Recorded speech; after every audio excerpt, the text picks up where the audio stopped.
만약 능력주의라는 차원에서 보자면 우리의 리더십은 인기주의죠. 인기 있는 사람이 되죠. 능력을 검증하지 않잖아요. 물론 그 투표안에는 능력도 검증한다고 하지만 우리 정치가 갈수록 극단화되니까 능력보다도 그냥 내 편 찍는 거죠. 그러니까 우리 사회의 지금 가장 큰 문제는 리더십의 위기입니다. 리더의 수준들이 계속 떨어져요. 국가를 이끌어가는 리더십들의 수준이 계속 떨어지고, 그러니까 사실 우리나라 리더십이 지금 버티고 있는 것은 기업의 리더십 때문에 버팁니다. 기업의 리더십은 지금 세계적인 수준이에요. 그런데 문제는 이 기업의 리더십을 에워싸고 있는 환경들. 예전엔 공무원들도 굉장히 수준이 좋았지만 정치적 압박 속에서 계속 떨어지고 있죠. 그 다음에 정치적 리더십은 계속 떨어지고 있습니다. 국가의 리더십이 지금 이런 상황이죠.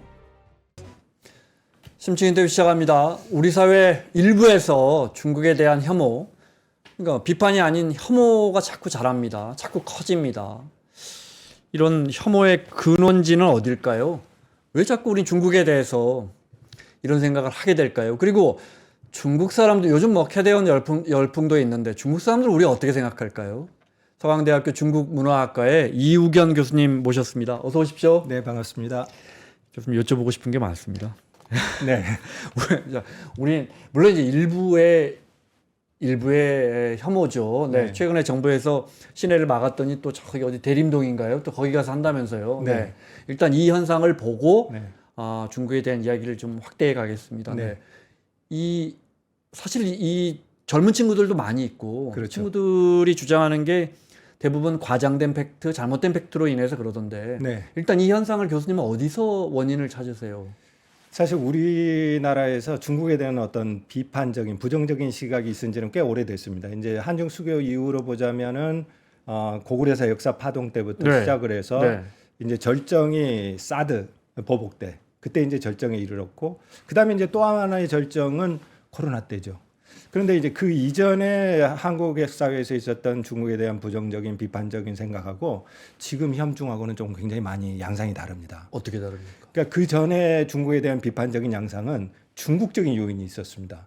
고구려를 중국사라고 그런다든가, 아니면 홍콩 문제라든가, 사드라든가, 네. 이런 이제 어떤 우리가 부정적으로 볼 만한 요인들이 중국에서 나왔었죠. 네. 그런데 이제 최근에 몇 년 사이에 이 혐중이라는 극단적인 정서는 사실은 중국 요인이라기보다는 국내 요인이 더 커졌습니다. 특히 이제 우리 사회가 겪었던 정치적 혼란, 이제 이런 배경, 정치적 배경으로 말하자면 중국발 요인이 없이 자생적으로 한국에서 생겨난 요인 때문에 혐중이 생긴 거죠. 네. 그러니까 그 전하고는 지금 혐중 양상이 달라졌고, 그리고 굉장히 극단적이 된 것도 그렇습니다. 달라졌습니다. 네. 그 원인은 뭐라고 보십니까? 일반적으로 보자면 사실은 이거는 이제 정치적 동기에서 나오는 혐중은 좀 우리가 달리 봐야 될 것 같아요. 네. 이거는 이제 없어지지 않습니다. 왜냐하면 특정 종교적인 신념, 그다음에 정치적인 신념하고 연관되기 때문에 이거는 이제 어떻게 보면은 계속 지속될 것이다. 네. 이렇게 네. 볼 수 있습니다. 그리고 이런 차원에서 제기되는 혐중은 한국만의 현상이 아니라 미국하고 연계되기도 하고, 사실 이제 지금 우리가 세계사에서 주목할 만한 현상 중에 하나가 극우 글로벌 연대지 않습니까? 네. 그래서 이제 그것의 일환이기 때문에 없애려고 해도 없어지지는 않습니다.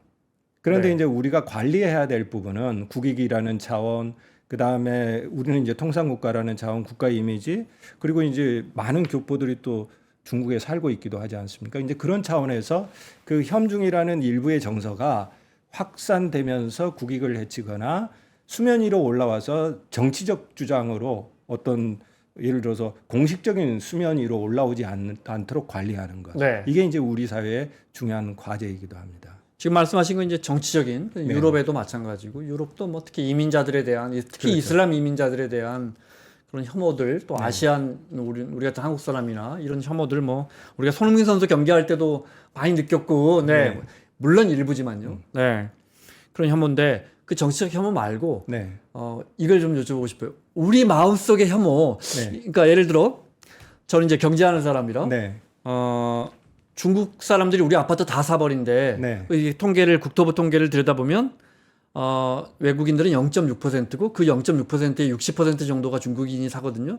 그러니까 0.32%가 예. 우리 주택을 삽니다. 네. 우리나라 집을. 네. 그러니까 선진국보다 굉장히 낮은데 네.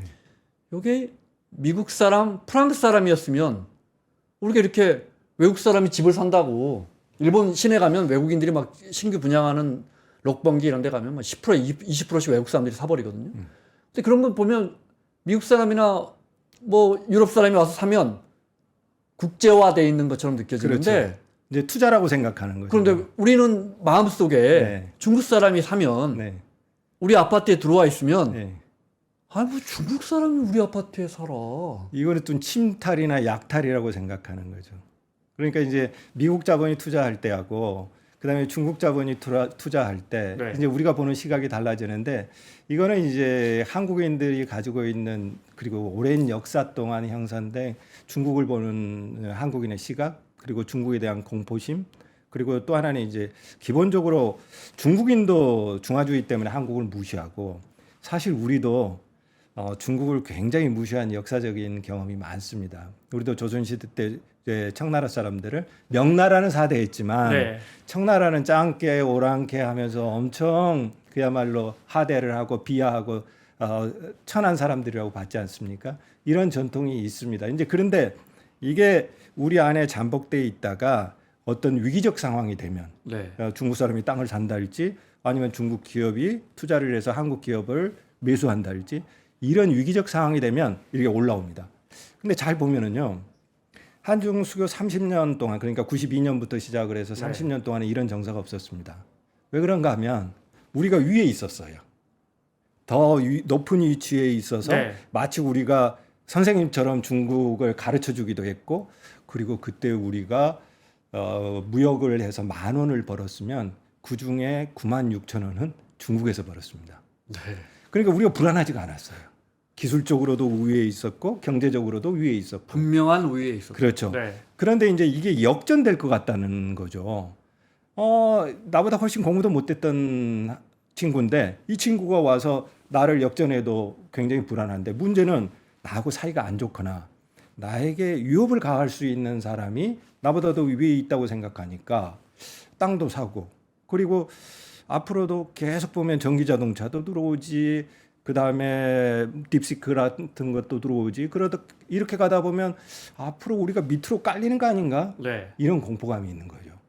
그러니까 역사적으로 당했던 그런 공포감이 다시 되살아나면서 일종의 위기감, 공포감 그러니까 차라리 손절하자 못 들어오게 막자 대중국 어떤 위기감 그 다음에 격리 이런 정서들이 이거는 논리적인 차원이 아닐 수도 있지만 한국인의 마음이 그래요. 중국 하면 네. 역사적으로 중국이 우리를 앞서간다고 이러면 심리적으로 불편한 겁니다. 이게 이제 한국인의 정동이기도 하고 어떤 감정적인 정동이기도 하고 그런 게 이제 최근 우리가 조금 첨단 산업에서 뒤처지면서 한국인의 마음속에 많이 생긴 거죠. 교수님 그래서 쓰신 향수적 박탈감 네. 같은 맥락으로 이해하면 되겠습니다. 그러니까 이제 향수적 박탈감이라는 용어는 이제 트럼피즘을 설명할 때 미국 사회학자들, 정치학자들이 쓰는 용어이기도 하거든요. 그러니까 백인들이 과거에는 중산층주의를 누리면서 미국 사회를 주도했는데 네. 최근에는 이제 그렇지가 않죠. 그러니까 백인들이 과거의 우월한 지위 또는 자신들이 누렸던 미국 사회의 중심 계층이라는 자부심 이게 이제 사라진 데 대한 어떤 향수 그리고 박탈감 이것이 이제 트럼피즘으로 나오게 됐다라고 얘기하는 사람들이 있거든요. 근데 이건 꼭 같지는 않지만 한국인들이 지금 느끼는 위기감, 공포감에는 지난번에 한 TV 프로그램이 줬던 어떤 위기감 이런 것까지를 포함해서요. 네. 야 이렇게 가다 보면 앞으로 전기자동차도 그 다음에 AI도 다 중국이 앞서가는 거 아니야? 그럼 우리는 못 먹고 살지? 그리고 이런 상태에 가면은 우리가 중국 가면은 발 마사지 받았는데 이제 중국인 발 마사지 하면서 살아야 되는 게 한국의 미래 아니야? 이런 공포감이 있는 거죠. 근데 이것들이 쌓이다 보면은 중국에 대한 혐오, 그 다음에 무조건적인 비판 이렇게 나올 확률이 많아지는 거죠. 네. 미국인들이 특히 백인들이 안으로는 무슨 아시아 민족들이 이렇게 한국 사람, 중국 사람 와서 네, 뭐 별로 지역 사회에 도움은 안 되는 것 같은데 뭐 자녀들 좋은 대학 보내고 좋은 일자리 차지하고 그렇죠. 밖으로는 수출을 보면 다 메이드 인 차이나에서 싸다고 좋은 줄 알았더니 우리 일자리 다 뺏어가고 결국 너희들이 우리를 아주 힘들게 만드는구나. 중국인들이 와서 한국에 좋은 땅, 제주도 땅 다 사버리고 맞아요. 이제 네. 이런 공포감이 있는 겁니다, 실제로. 캐나다 같은 곳은 실제 네. 굉장히 주택을 많이 삽니다. 그리고 네. 실제로 우리 지금 서울 시내 돌아다니는 전기버스 중국제가 굉장히 많잖아요. 네, 네. 이제 이런 공포감이 있는 거죠, 우리한테. 그러니까 어떤 중국의 지금 사실은 인력이 또 예를 들어서 조선 쪽 동포들도 중국인이기 때문에 계속해서 중국인들이 많아지고 있다. 이런 상태가 되면 자본이라든지 기술이라든지 어떤 인적 자본의 측면에서 우리가 계속 중국에 밀리는 거 아닌가. 네. 우리는 사실 이제 그런 중국에 대한 공포감이 한국인들의 마음속에 최근에 자리 잡고 있고, 더군다나 요즘 우리나라 사람들이 자신감을 잃어버렸잖아요. 네. 미중 압박도 심해지고 동맹이었던 미국이 또 압박하고 정치는 혼란이고 리더십의 문제도 있고 이러니까 이제 미래에 대한 자신감을 잃어버렸고, 근데 중국은 여전히 미중 대립 속에서도 여전히 지금 성장을 한단 말이에요. 여기에서 느끼는 어떤 불안감들이 우리나라 사람들 안에서 굉장히 크게 지금 자리 잡고 있죠. 그것들이 이제 혐중이라는 표현, 어떤 중국에 대한 공포감, 위기감 이렇게 표출된다고 볼 수 있습니다. 우리 민족이 물론 이제 중국과도 관련이 있겠지만 뭐 수천 년 이웃하고 살았으니까요. 급을 나누고 비교하고 이거 아주 굉장히 그렇죠. 중요하거든요, 우리 네. 일상에서. 네. 교수님 말씀대로 그렇게 되면 이제 한 급수 낮았는데 지난 그렇죠. 수십 년 동안 네. 많이 올라왔네 했는데 어느 날 보니까 어떤 부분에 대해서는 훌쩍 커서 지금 미국을 위협한단 말이에요. 그렇죠. 이제 사실 우리가 다 기술도 전수해줬고, 네. 그리고 중국 가면은 아마 한국인들 중에 40대 넘은 분들은 다 경험이 있을 겁니다. 공장에 가거나 어떤 합작을 하러 가거나 또는 공공기관에 방문하면 얼마나 직사 대접을 해줬습니까? 한국 기술을 더 배우기 위해서, 한국 경험을 전수받기 위해서. 네. 그런데 요즘은 그렇지는 않죠. 물론 이제 중국이 환대 문화가 있어서 손님 접대하는데 잘해주긴 하지만 뭐 이런 기술 우리도 있는데 이제 이런 방국이죠. 그러다 보니까 한국인들 마음에서 불안감이 커질 수밖에 없습니다. 그런데 이게 좀 과잉된 측면이 있어요. 한국이 그렇게 자신감을 잃어버릴 만한 위치는 아니거든요. AI만 보더라도 네. 물론 이제 미국보다 앞서간 통계도 있고 중국 AI가 그렇긴 하지만 우리도 여전히 3등, 4등 위치에 있거든요. 네. 그런데 이제 우리가 중국에 대해서 역사적으로 당해왔던 경험들, 그리고 제일 중국 옆에 가까이 있는 나라잖아요. 네. 역사적인 경험들, 그다음에 아무리 중국이 우리는 선한 나라야, 괜찮아, 우리는 평화를 지향하는 국가야라고 말을 하지만 우리 역사 속에서는 그렇지는 않았죠. 물론이죠. 그리고 옆에 큰 나라가 있으면 당연히 옆에 사람은 겁을 내게 마련입니다. 이제 그런 공포감들이 네. 지금 한국인들의 마음을 사로잡고 있죠. 그런 공포감 속에 근원적으로 깔보는 마음, 또 이것도 사실은 좀 비하하는, 그렇죠. 뭐 일반은 아니겠죠. 일부라고 생각하고 구로에 네. 아무래도 이제 구로 이쪽에 이제 중국 분들이 많을 텐데 거기에 있는 뭐 주상복합, 브랜드 주상복합에 네. 엘리베이터 타면 중국어가 많이 들린대요. 아니 그렇죠. 근데 그건 당연한 거죠. 그분들이 거기 많이 살고 그분들 중에도 돈 많이 번 분들은 주상복합에 살 거 아닙니까? 뭐 세를 살던 집을 사던. 그렇죠. 중국인들. 근데 그 말세다. 네. 이제 제가 그런 글을 봤거든요. 네. 그러니까 이게 이제 최근 몇 년 사이 혐오 분위기가 굉장히 강해지면서 중국에서 들어온 모든 자본들 이거를 전부 다 약탈로 보고 경제 침탈로 보는 거죠. 근데 이제 중국인들 중에서도 한국 부동산에 왜 그렇게 관심을 가지냐 하면 그런 것도 있습니다. 중국인은 사실은 예를 집을 사면 결국은 기한이 정해져 있단 말이에요. 네. 그러니까 평생 이 재산이 내 힘으로 되어 있지는 않습니다. 그렇죠. 사회주의 네. 거기는 또 국가이기 땅도 때문에. 소유가 안 되죠. 그렇죠. 네. 일시적으로 그냥 거주하는 거죠. 네. 몇 년 동안만 정해진 기간만. 근데 한국에서 땅을 사면 이거 자기 이름의 땅이잖아요. 그래서 이제 조그만 땅이라도 자기 이름의 땅을 소유할 수 있는 네. 그런 곳이 이제 한국이기도 하죠. 그래서 이제 한국에 투자하는 또는 아파트를 사는 사람들이 늘어나 있는 것도 사실이고, 그리고 이제 한국은 독특하게 조선족 동포들 있잖아요. 네. 이 조선족 동포들 중에 부를 축적한 분들이 꽤 많습니다. 이분들이 이제 아파트도 사고 빌딩도 사고 하는 뭐 것이죠. 우리처럼 부지런할 거 아니에요. 같은 피면. 그리고 네. 지금 건설 현장이나 뭐 식당도 그렇지만 거의 다 조선족 동포들에 의해서 유지가 되잖아요. 그러니까 그분들이 다른 외국에서 온 사람보다 부를 축적할 수 있는 기회가 좀 많은 셈이라고 할 수 있죠. 네. 기술적인 이야기를 좀 여쭤보겠습니다. 뭐 우리가 제조 2025도 있고 중국의 기술 굴기 이런 말도 좀 우리 언론이 그렇게 만들었는지 모르지만 일단 어감이 썩 좋지 않습니다. 그렇죠. 고개를 쳐드는 것 같은 뭔가. 네. 그 전에 이것 좀 여쭤볼게요. 권위주의 정부잖아요. 민주주의하고 거리가 먼 나라 아닙니까? 그렇습니다. 어떤 리더십 체계가 있어서 지금 이런 시스템들이 성공하고 있는 거잖아요. 얼마 전에 조선일보가 그런 칼럼을 썼더라고요. 중국 공산당이 생각보다 훨씬 뛰어난 애들이고 뛰어난 친구들이고 친구들이 기술 굴기 하겠다는 이 시스템이 시스템으로 돌아가서 퍼포먼스를 내고 있다는 거예요. 네. 교수님 보시기에는 그러니까 그 사회가 기술 발전을 이루려면 여러 가지가 모아져야 되지 않습니까? 그렇죠. 근데 중요한 건 제가 여쭤보고 싶은 건 사회 체제가 민주주의를 안 하는데 이게 어떻게 가능하죠?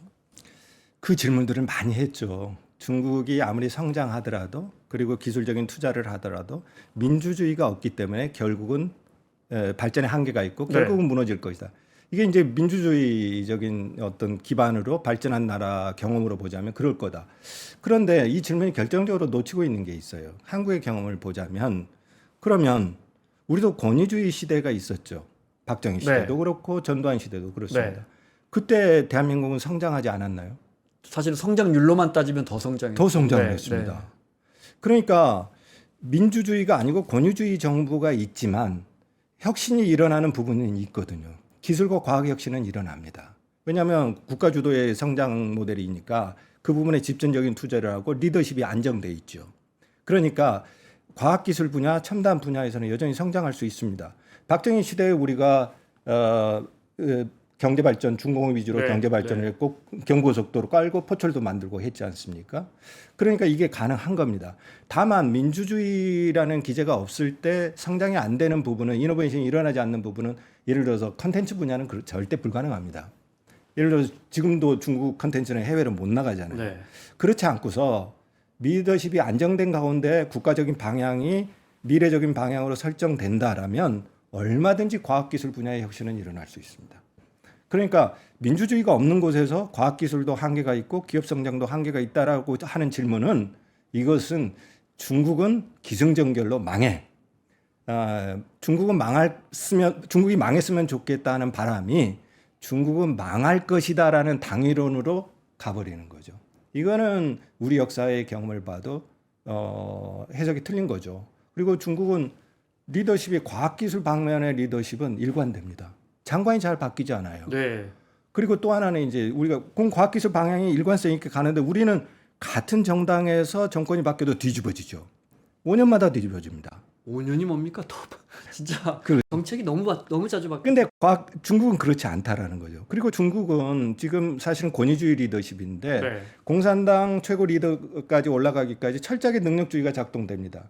물론 그 능력주의에는 지방 정부에서 성과를 내는 리더십도 있지만 그런 능력주의도 있지만 정치 투쟁을 잘하는 능력주의도 있지요. 그러니까 중국 공산당을 볼 때 우리가 사회주의 권위주의 정당의 리더라고 보는 시각도 틀린 건 아니죠. 그런데 뭐냐면 능력주의 관점에서 보지를 않는다라는 거죠. 그러니까 과학기술 분야에서 우리가 첨단 분야에서 특히 떨어지고 있다라는 우리 공포심 그다음에 언론에 계속 이제 이슈가 되지 않습니까? 그런데 우리가 점검해야 될 것은 국가의 리더십입니다. 첫째는 중국과 국가의 리더십이 뭐가 다른가 이 부분을 점검해야 돼요. 이건 뿌리 부분입니다. 그다음에 이제 두 번째는 우리는 인재를 선발하고 교육하는 데 있어서 어떤 문제점이 있는가 합니다. 그러니까 중국이 재능 있는 인재를 중고등학교부터 선발해서 대학 교육을 시키고 그다음에 회사로 내보내는데 우리는 어떤 과정을 거치고 있는가 이겁니다. 그런데 입시만 보자면 우리는 예를 들어서 수학 올림피아드라든가 과학 올림피아드 가면 학생부에 기재를 못합니다. 왜냐하면 그 기재를 하게 되면 바로 0점을 처리돼서 대학에 가지를 못하죠. 교회 수상 실적은 학생부에 쓰지를 못합니다. 근데 중국은 화학이라든가 과학이라든가 수학이라든가 이런 데 올림피아드에서 좋은 성적을 내면 그 학생들이 갈 수 있는 트랙을 마련해 준다는 거죠. 그리고 수능에서도 우리 같은 이제 수능이 중국에서는 까오카오라고 하죠. 거기에는 물리, 수학, 화학하는 학생들 그거를 선택하는 학생들에게 가산점이 있습니다. 오. 그런데 올해 지금 수능에 아주 특이한 현상이 일어났는데 더 심해졌는데 자연계 이과에 있는 한국 학생들도 문과 사탐 과목을 택했어요. 사탐론이라고 하는데 그러면 내년에 우리나라 공과대에 들어오는 학생들도 과탐을 치지 않고 들어온다는 겁니다. 사탐 쪽이 더 점수 받기가 그렇죠. 지금 구조는 또 지금 그런가 구조는 보죠. 그렇죠. 네. 그러니까 많이 몰리는 데는 몰라야 점수 받기가 좋으니까요. 이런 구조들을 가지고 있어요. 근본적으로. 네. 그런데 이제 중국에서는 그렇게 들어오면 이제 우수 학생을 다른 트랙에 받아가지고 또 다른 트랙을 대학 안에서 차별적인 대우를 해가지고 또 키워줍니다. 근데 우리나라 대학에서는 그렇게 절대 못합니다. 왜 그런 학생만 소수 특혜를 주느냐?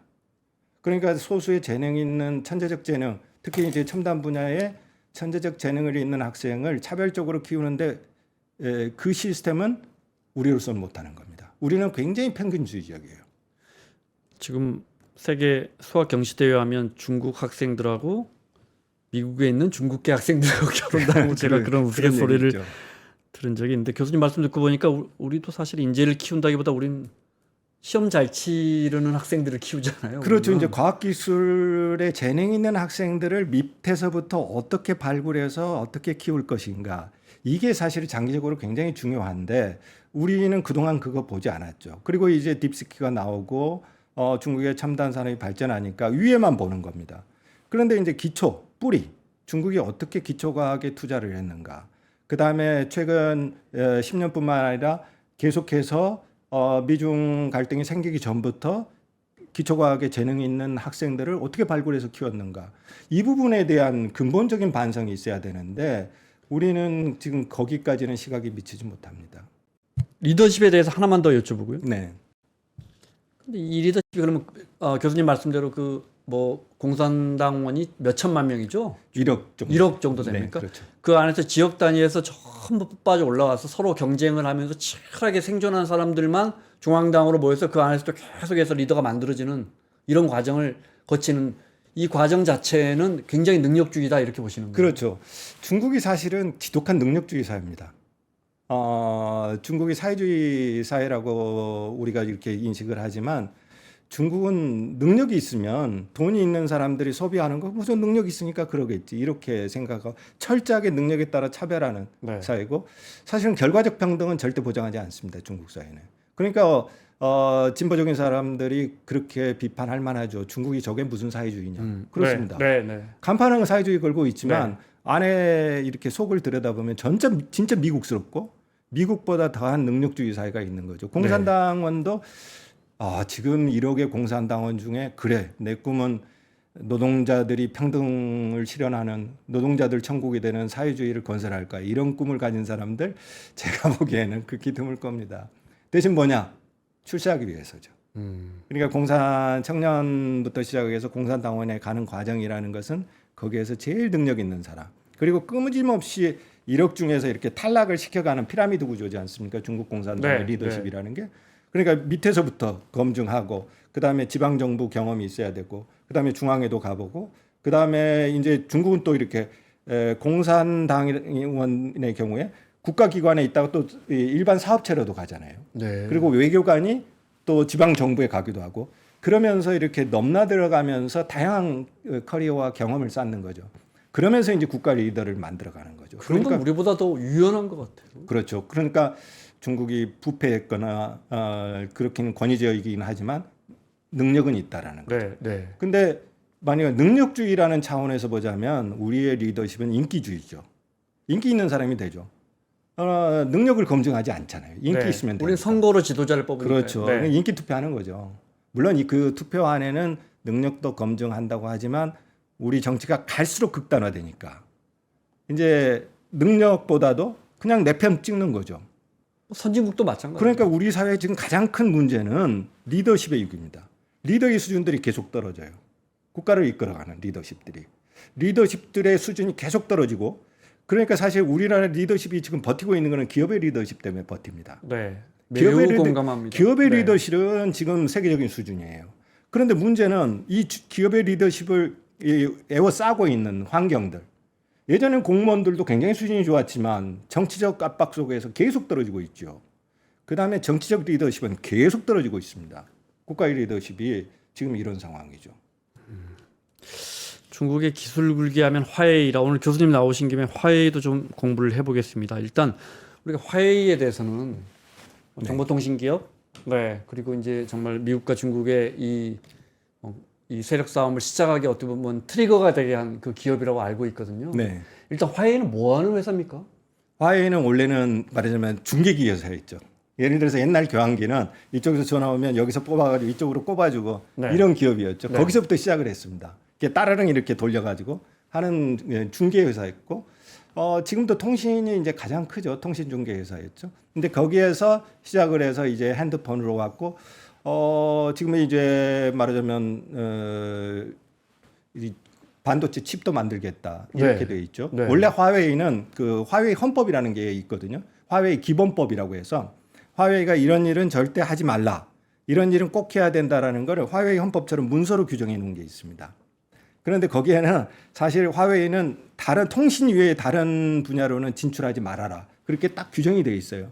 근데 지금은 이제 사실은 통신 밖으로 진출이 된 거죠. 그래서 지난번에 제가 반도체까지. 네. 지금은 자동차까지 왔는데 자동차는 이제 떼냈다고 그래요.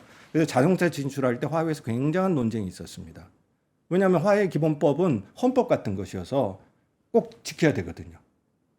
완성차도 만듭니까? 지금 이제 화웨이 이름으로 완성차가 있죠. 네. 그게 화웨이 이름으로 있는데 이제 그거를 떼냈다고 그래요. 최근에는. 네. 근데 이제 그거를 할까 말까 매각했다가 다시 또 이제 이렇게 됐는데, 그러니까 새로운 진출할 때 굉장히 논란이 되는데, 지금은 이제 기본적으로는 화웨이가 통신, 그다음에 핸드폰, 그다음에 이제 반도체 칩 이렇게 구성이 되어 있죠. 네. 미국은 근데 왜 이렇게 화웨이를 그때 견제했습니까? 미국이 깜짝 놀랐죠. 그때 5G를 처음 화웨이에서 개발했지 않습니까? 그러니까 미국이 깜짝 놀랐습니다. 야, 화웨이가 이럴 수 있나? 그래서 이제 제재를 하기 시작을 했는데, 그다음에 이제 또 이라크 사태가 전쟁이 터졌을 때도 이게 통신을 제일 먼저 장악하고 깨버려야 되잖아요. 그런데 계속 통신을 한단 말이에요. 그게 누구냐? 화웨이였던 거죠. 화웨이 통신망을 썼던 거죠. 그다음에 이제 사실은 통신 중계기를 잡으면 정보를 빼놓을 수 있지 않습니까? 근데 화웨이가 깔아버리면 미국이 정보를 못 빼내죠. 이게 스노든이 한 얘기가 그거였습니다. 사실은. 그러니까 이거 중계기 회사에서 화웨이는 굉장히 미국으로서는 아주 암적인 존재가 될 수밖에 없고, 그다음에 5G뿐만 아니라 이번에 6G까지 개발하는 거죠. 그런 상태에서 화웨이를 더 이상 두면 안 되겠다. 상징적인 기업이 되고, 그러니까 미국이 정보를 빼낼 수 있는 것도 한계가 있고 중계기를 가지고 있어 버리죠. 그다음에 이 중계기 회사로 크기까지 중국 정부도 많이 지원을 했습니다. 왜냐하면 중국 정부로서는 중국 국내 중계기를 해외 기업에 의존할 수는 없는 거죠. 그래서 이제 화웨이를 많이 지원을 하면서 중계기 기업으로 키운 거죠. 그런데 화웨이가 또 하나의 이제 미국이 가지고 있는 불만은 화웨이가 상장을 하지 않습니다. 상장 기업이 아니에요. 유한회사입니다. 근데 이제 그 알리바바 같은 경우에는 상장을 했죠. 그러니까 미국 자본이 들어가서 중국의 이제 큰 기업의 과실을 나눠 먹는 거죠. 그런데 이 화웨이는 미국 자본이 들어가서 이렇게 세계적인 굴지의 기업인데 이익을 볼 수 있는 구조도 아니에요. 그러네요. 그러니까 미국 입장에, 월가 입장에서도 그렇고 미국 정부 입장에서도 그렇고 이 화웨이는 반드시 주저앉혀야 되는 기업, 상징적인 기업이 된 셈입니다. 외국 자본이 안 들어와도 충분히 수익을 올리고 뭐 자본금 자본금 안 채워줘도 우리 기업이 기술 개발해서 제품 만들 수 있다라는 게 있으니까 지금 상장을 안 할 것이고, 화웨이가 상장하지 않는 이유는 런정페이가 여러 차례 얘기를 합니다. 화웨이를 이해하려면 런정페이를 이해해야 되는데요. 런정페이가 여러 가지 얘기를 합니다. 그리고 그 화웨이 기본법에 명시가 되어 있습니다. 그런데 이제 상장을 하지 않는 것은 뭐냐면 화웨이는 공동체를 추구하는데 그 공동체 첫 번째가 이익 공동체입니다. 그러니까 이제 우리가 모이면 니네들 뭘 하기 위해서 모여? 그러면 이익을 공유하기 위해서, 같이 돈 벌기 위해서 모인다. 그러니까 화웨이는 왜 우리가 이렇게 모여야 되는데 이익 공동체를 위해서 이익을 나누기 위해서. 그러면 이익을 나누기 위해서 누구 나누냐? 자, 런정페이가 있겠죠. 그리고 화웨이 직원들, 그리고 화웨이 협력사들. 그래서 이 3자가 모여서 이익 공동체를 결성한다라는 게 화웨이 기본법에 들어가 있습니다. 네. 그리고 또 하나는 이제 런정페이가 얘기하는 것은 상장을 하게 되면 장기적으로 기업을 이끌어가지 못하는 한계가 있다라는 겁니다. 그래서 화웨이 기본법에 또 하나 화웨이에는 매출의 일정 비율 이상을 꼭 R&D에 쓰라라는 규정이 있습니다. 10% 이상 꼭 써라. 네. 그 규정을 어기면 안 되거든요. 그런데 상장을 하게 되면 R&D의 일정 비율, 그 화웨이 기본법에 규정된 그 부분을 맞출 수 없다라는 거예요. 그래서 하지 않고, 그러니까 안에서 서로 이익을 자극하는 겁니다. 예를 들어서 종업원 입장에서는, 화웨이 직원들 입장에서 이게 이제 내 회사가 되는 겁니다. 내가 열심히 일할수록 나한테 이익이 들어오고, 이런 차원에서 이익의 네트워크를 만들자라는 차원에서 상장을 하지 않는다. 이게 화웨이 런정페이의 기본 생각입니다. 창업자가 원래 그런 그렇죠. 식으로 운영을 한다 이 말씀이죠. 네. 그래서 사실 우리나라에서는 화웨이가 상장하지 안 하는 비상장 기업이라는 것도 모르는 분들이 많은데, 그리고 저거 상장 안 하는 것은 다 공산당에게 주식을 줬기 때문이냐 그런데 그렇지 않습니다. 작년에 통계를 보면 런정페이는 0.87% 가지고 있어요. 그리고 직원들, 그러니까 현직 안에 있는 직원들이 88.9%를 가지고 있고요. 오. 그다음에 퇴직 직원이 한 네. 10% 정도 가지고 있습니다. 이게 주식 구성이 그냥 그렇게 돼 있어요. 매우 독특한 그냥 자사주로만 아니 뭐지 자기 그렇죠. 사주로만 자기 사주로만 된 운영됐다고 자기 사주로만 볼수 된 있습니다. 회사네요. 물론 이제 주식을 다 살 수 있는 건 아닙니다. 그러니까 누구나 다 들어오면 그냥 주는 게 아니고 주식을 살 수 있는 권리를 주는 겁니다. 네. 그리고 이제 예전에는 퇴직하는 사람한테는 안 줬거든요. 팔고 갔어야 돼요. 그런데 주식 매매가 되는 게 아니니까요. 네. 성과 위주로 이렇게 이익 배당을 해주니까. 화웨이는 직원들의 임금이 고정급, 그다음에 인센티브, 그다음에 주식 이렇게 구성되어 있는데 뒤에 부분으로 갈수록 더 세집니다. 고정급은 적고 네. 개인 인센티브가 더 많고 그다음에 일종의 그 자기 화웨이 주식으로는 배당금이 훨씬 많아요. 그러니까 그런 식으로 네. 이익 공동체를 만들겠다라는 거죠. 근데 런정페이가 굉장히 독특한 게 사람은 결국은 인센티브에 따라 움직인다는 생각을 아주 강하게 가지고 있습니다. 자본주의보다 더 자본주의 더 방식이 자본주의입니다. 도입돼 있어요. 그렇죠? 저 자본주의입니다. 네. 이게 그 화웨이는 독특한 게 세 가지가 결합되어 있는데 런정페이 기업 문화에 하나는 모택동 사상입니다. 이게 꼭 군대 같아요. 그 모택동 사상을 워낙 좋아하는 사람이 또 런정페이기도 하고 네. 또 하나는 그 법가 사상입니다.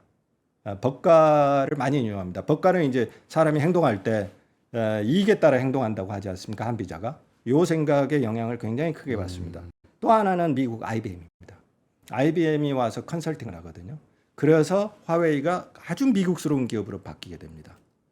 그러니까 우리가 사회주의 기업이라고 생각을 하지만 안에 들어가면 미국보다 더 무시무시한 기업.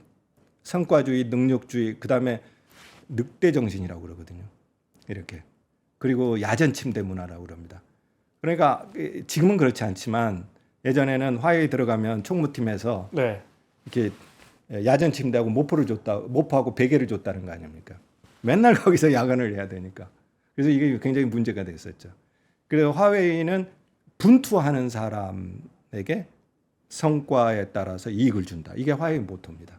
열심히 하는 사람, 그 사람들에게 성과를 준다. 이게 화웨이 모토입니다.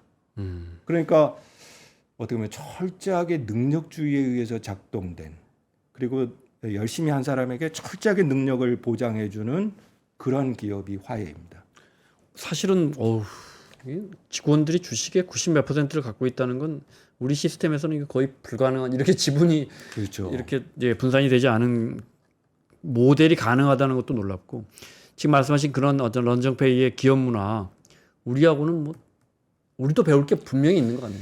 이렇게 보면 어떻게 보면 런정페이의 생각은 우리나라 기업의 초창기 예를 들어서 뭐 우리 이병철 세대라든가 정종 세대랑 확고한 자기 기업관이 있는다는 건 비슷하고요.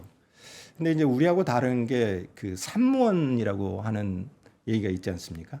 그러니까 삼성이 이게 좀 공무원들한테 미안한 표현이지만 산모원이 돼버렸다. 네, 네. 그러니까 삼성 조직이라는 게 예전에는 굉장히 활력 있고 그랬는데 이게 주가 많이 내렸을 때는 많이 통용되던 단어인데 요즘 다르죠. 주가가 좀 요즘에 이제 올라서 8만 원까지 사라졌네요. 올라갔으니까. 네. 그런데 근데 이제 조직이 우리는 사실은 이제 이 우리나라 기업 문화를 지금 기업 문화로 보면 화웨이처럼 못합니다. 그렇게 일시키면 삼성 다 떠나버리죠.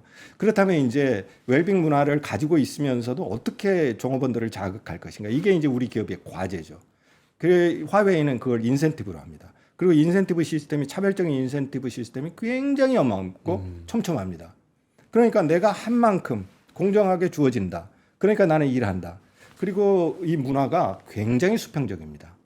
상하 이 문화가 우리는 여전히 연공서열에 의해서 좌우되고 그 다음에 위에 임원급들의 영향력이 굉장히 큰 데 비해서 네. 화웨이는 전부 다 계약제죠.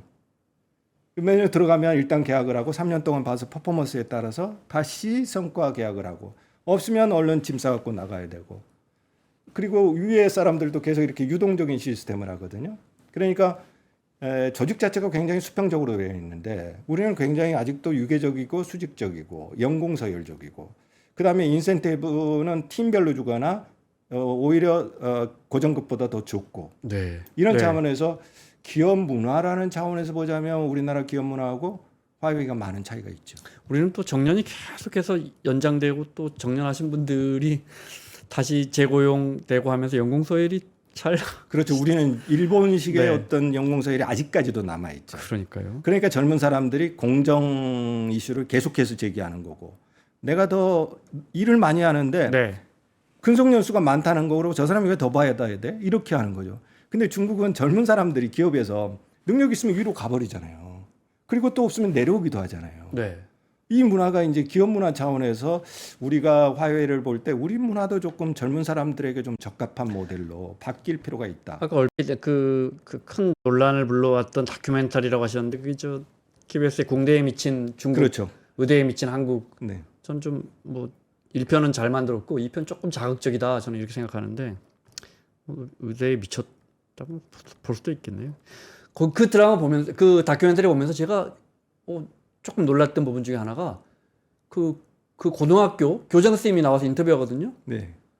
제가 볼 때는 한 30대 후반, 40대 초반의 여성이에요. 네. 어, 그런데 교장이 되죠. 교장이잖아요. 네. 우리나라에 네. 이렇게 많은 중고등학교가 있을 텐데 네. 30대 후반의 여자 교장 선생님이 있나 뭐 어디가 있으실 수도 있겠네요. 있을 수 있겠지만 그러니까 저는 그거 흔하지는 보면서 않죠. 그러니까 저런 것들이 뭐 뭉쳐서 경쟁력이다 이런 생각이 들었어요. 제가 몇 달 전에 한 중국의 그 지방 정부회를 갔다 왔는데 거기 당석이 또 40대 초반입니다. 여성인데. 근데 이제 중앙 정부에 있다가 3년 동안 그쪽으로 파견 나온 겁니다. 네. 그러니까 이제 여기에는 어떤 나이에 의한 어떤 서열보다도 능력에 의한 서열을 중시하는 것이고 그런 측면에서는 우리가 굉장히 위계적이고 어떻게 보면 여전히 유교적이고 그리고 우리 기업 문화는 일본에서 왔지 않습니까? 물론 이제 그 뒤에 미국의 기업 문화가 많이 들어오기는 했지만 아주 뿌리 깊게 연공서열 그다음에 연공서열에 따른 위계 질서가 남아 있는 셈이고 그러니까 젊은 사람들이 능력주의를 외치는 거고 왜 우리는 인센티브 안 주냐 이제 이렇게 나오는 것인데 중국은 철저하게 이제 능력주의 시스템이 우리보다 훨씬 더 강하고 근데 이제 중국인 이 능력주의가 사실은 과거제도에서 오거든요. 역사적으로 보면. 네, 네. 근데 이제 역사적으로 과거제도에서 능력주의가 네. 오는데 그럼 우리도 과거 없었냐? 우리도 있었단 우리도 말이에요. 저 몰랐는데 무슨 다큐인가 이런 거 보니까 네. 우리 과거 제도도 나름 물론 뭐 응시자가 제한이 있었지만 네. 굉장히 민주적이고 뭐랄까 과학적으로 이루어진 것 같던데요. 공정하게. 물론 이제 그게 이제 나중에 가면 과거 제도가 여러 가지 이제 문제점을 낳지만 우리 네. 지금 수능 시스템이 문제점을 낳는 것처럼 그렇지만 과거 제도를 이제 초창기에 설계할 때는 이게 기득권 계급이 세습한단 말이에요. 네 아버지가 누구야? 네 할아버지가 누구야? 그러니까 이제 높은 자리 주고 네. 황제가 보니까 자기가 할 게 아무것도 없는 거죠. 그래서 시험 봐. 시험으로 뽑자. 네. 네 할아버지가 누구건 네 아버지가 누구건 난 몰라. 시험 성적 안 좋으면 안 뽑을 거야. 네. 이렇게 된 거죠. 근데 나는 국무총리를 하고 장관을 했어도 내 아들이 내 딸이 이제 딸은 안 되니까 아들이 못하면 그대로 끝나버리는 거죠. 이 시스템이 과거제도 얼마나 혁명적입니까? 그러니까. 근데 이제 우리는 다른 게 우리는 양반이 있었잖아요. 양반이라는 세습제가 있었잖아요. 근데 중국은 양반제가 없었던 거죠. 아, 그래요? 그러니까 우리나라 사람들이 굉장히 기득권에 대해서 민감해요. 그다음에 어떤 부의 세습 또는 어떤 권력의 세습 이런 데 굉장히 민감합니다. 네, 네. 그거는 아니 공부를 똑같이 잘하는데 자기 아빠가 자기 할아버지가 누구였다라는 걸로 이렇게 낙하산 되고 이러니까 한국 사람들은 그 양반제가 줬던 것들에 대한 어떤 기득권 여기에 대해서 반감이 굉장히 심해요. 그래서 자꾸 들고 일어납니다. 이게 네, 능력주의가 작동하게 네, 합니다. 네. 그래서 기득권, 권위타도 그럴 수밖에 아, 없어요. 우리는 그거는 못 봐줘요. 우리는 못 봐주죠. 네, 네. 근데 중국은 이런 게 없어요.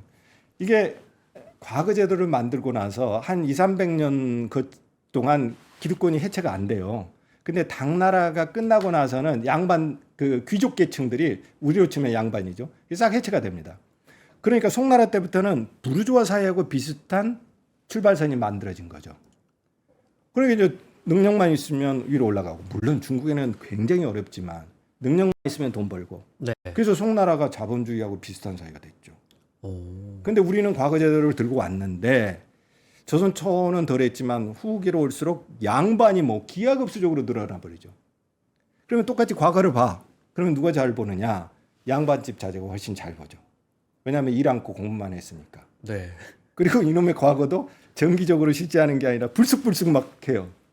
그러면 미리 준비하고 있던 사람이 더 잘 보는 거죠. 그러니까 서민들 입장에서는 이게 지긋지긋하는 겁니다.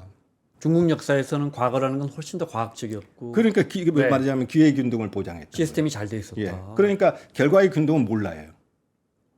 이게 왜냐하면 기회를 줬으니까 능력 있는 사람이 하고 이제 나중에는 모른다. 중국은 재산도 n분의 1로 나눠줬잖아요. 유산 상속할 때. 우리는 장자한테 몰빵을 줘요. 아, 그런 게 다 중국에서 저희는 왔는 줄 알았는데 근데 중국에서는 네. 몰빵을 제사 지낸다는 이유로 장자한테 거의 많이 나눠주죠. 중국은 안 그랬어요. 중국은 n분의 1로 재산을 물론 아들만 줬겠죠. 네. 그렇죠. 아들은 네. 이제 딸은 이제 저쪽에서 받으니까 네. 결혼하지 않은 딸은 줍니다. 아, 결혼하면 결혼하면 이제 저쪽에서 받으니까 또. 음. 근데 이제 재산을 n분의 1로 상속하니까 제사도 돌아가면서 지냅니다. 장남만 지내는 게 아니라.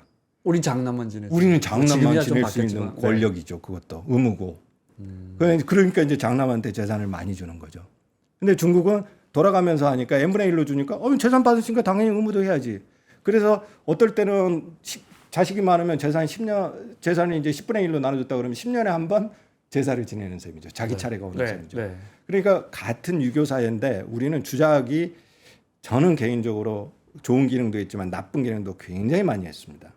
이게 근데 중국은 주작이 상대적으로 낮고 양명학이라 다른 것들이 있는데 우리는 주작이 일존이 되면서 그다음에 종법 그 가부장 장자 위주 이런 위주로 되면서 조선 사회에 많은 문제점들이 있었고 그 문제점들이 나쁘게도 발현됐는데 한편으로는 중국보다 우리가 민주주의 의식이 굉장히 강한 것은 그 기득권 사회에 대한 반감 때문에 그렇기도 합니다. 네.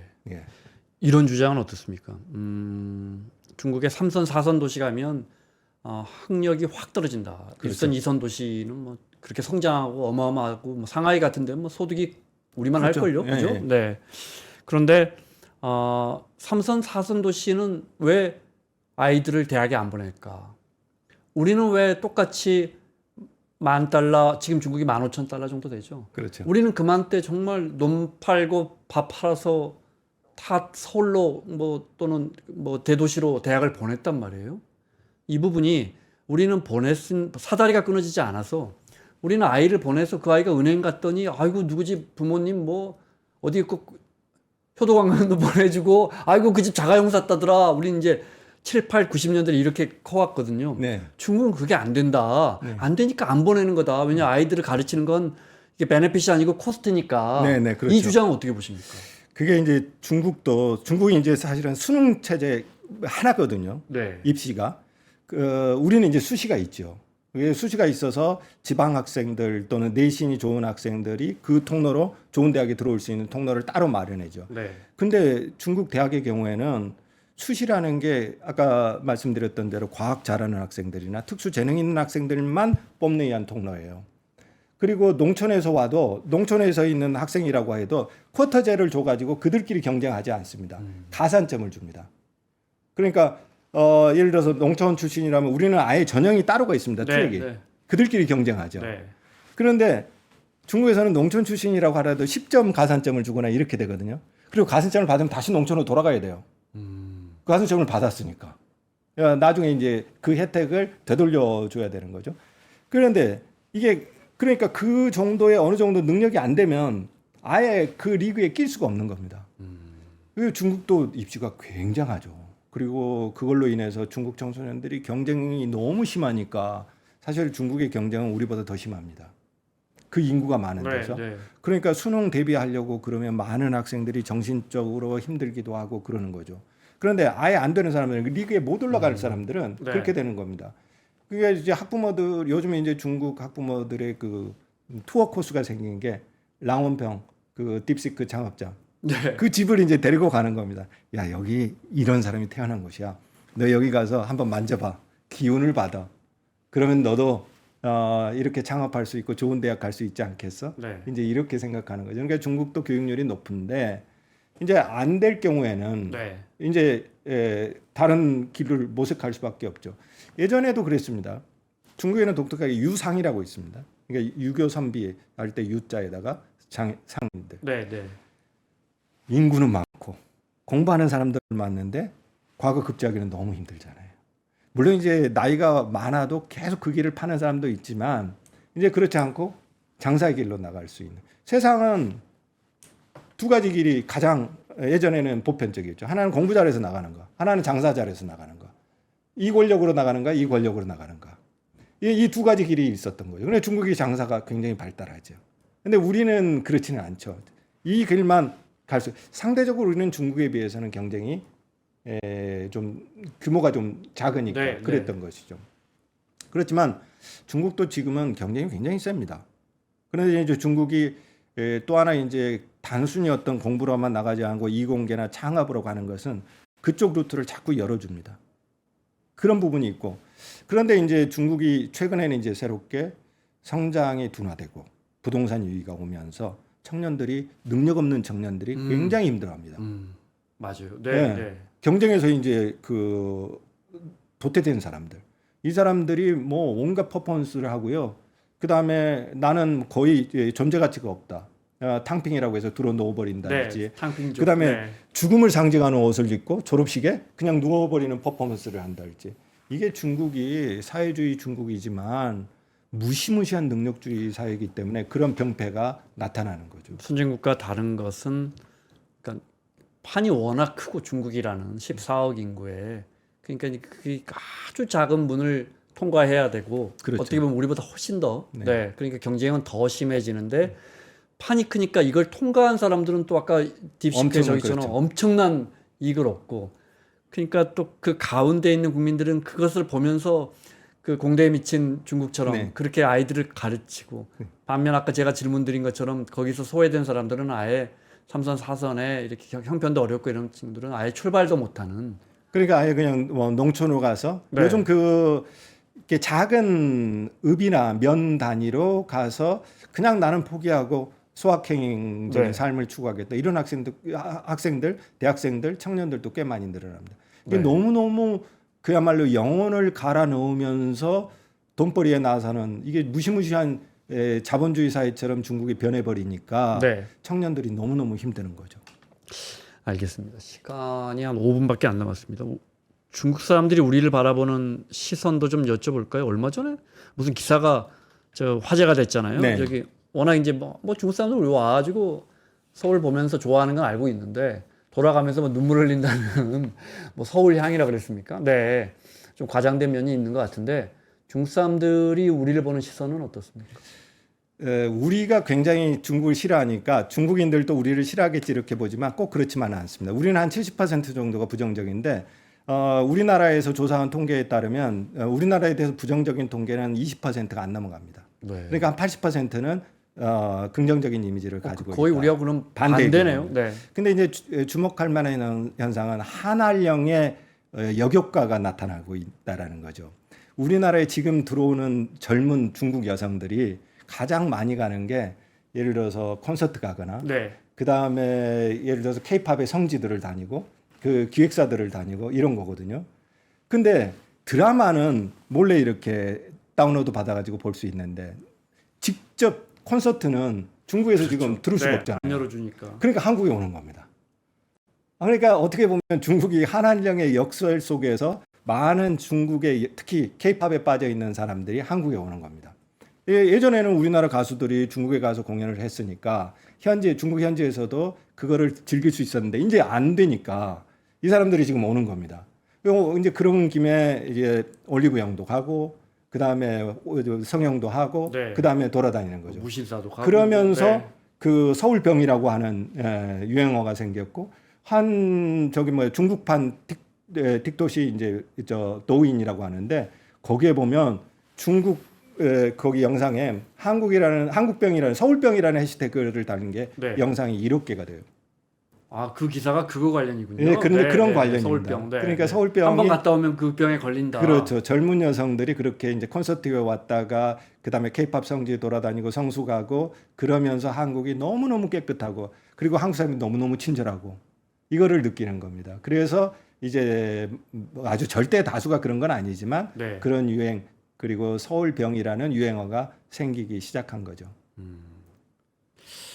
우리는 앞서 말씀드렸지만 뭐 그러니까 중국에 대한 인식이 썩 좋지 않고 네. 그러니까 아주 일부겠지만 중국에 대한 혐오가 점점 자라고 있다는 생각은 들고 우리가 서두에 이야기했던 것처럼 특히 중국인들은 젊은이들 중심으로 해서 우리 한류에 대해서 열광하고 좋은 감정을 가지고 있고 이런 언밸런스가 있는데 앞으로 이제 사실은 이건 줄여 나가는 수밖에 없는 거잖아요. 우리가 이제 경제를 그렇죠. 아무리 뭐 안미 경중 뭐 이게 지금 쉽지 않다고 해도 결국은 같이 가야 할 부분이 많거든요. 우리나라 젊은이들도 요즘 상해 굉장히 많이 가고요. 지금 특징적인 현상은 양국 젊은이들이 상호 왕래가 굉장히 늘었습니다.